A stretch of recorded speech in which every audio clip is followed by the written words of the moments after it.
Avec la justice, demain s'ouvre devant les assises de Seine-et-Marne le procès de deux hommes accusés du meurtre de Nelly Cremel en juin 2005. Cette affaire mettant en cause un homme déjà condamné à la perpétuité et remis en liberté avait à l'époque relancé le débat sur la récidive. Dominique Verdaillan et Dominique Morel reviennent sur cette affaire. Tuée pour 20 € et une montre alors qu'elle faisait son jogging. Le corps de Nelly Cremel sera retrouvé une semaine plus tard, dissimulé dans les feuillages. Deux hommes sont appréhendés. L'un d'eux, Patrick Gateau, est en libération conditionnelle. Condamné à perpétuité pour un assassinat, il a été libéré après 17 ans de prison.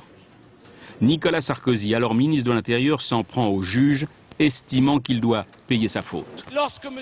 Cremel m'a posé la question « Comment l'État peut-il relâcher un monstre ?» Que dois-je répondre?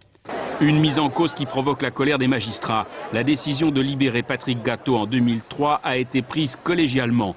Pour les juges d'application des peines, une libération conditionnelle n'est jamais prise à la légère. Nous, juges d'application des peines, on a pris collégialement, la plupart du temps pour des grandes affaires comme ça, on a pris la décision que tout le monde nous conseillait, entre guillemets, de prendre. En 15 ans, Patrick Gateau avait accumulé 11 condamnations. Un casier judiciaire éloquent, selon l'avocate de la partie civile. Il contestait toujours sa culpabilité par rapport à la précédente condamnation criminelle. Moi, ça me semble être un élément qu'on doit prendre en considération.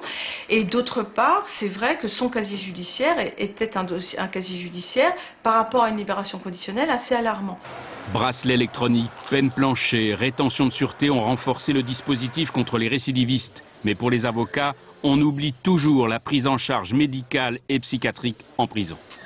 Quand un malheureux ou une malheureuse meurt assassiné par un Fourniret ou tant d'autres, on pointe l'assassin et on a raison. Mais on ne se pose pas la question pourquoi rien n'a été fait pendant tant d'années alors qu'on l'avait à disposition. Mercredi dernier, le premier président de la Cour de cassation a remis à Nicolas Sarkozy 23 propositions visant les criminels dangereux. Dans les mois qui viennent, les magistrats doivent s'attendre à une nouvelle loi anti-récidive, la 4e en 3 ans. Passe ton bac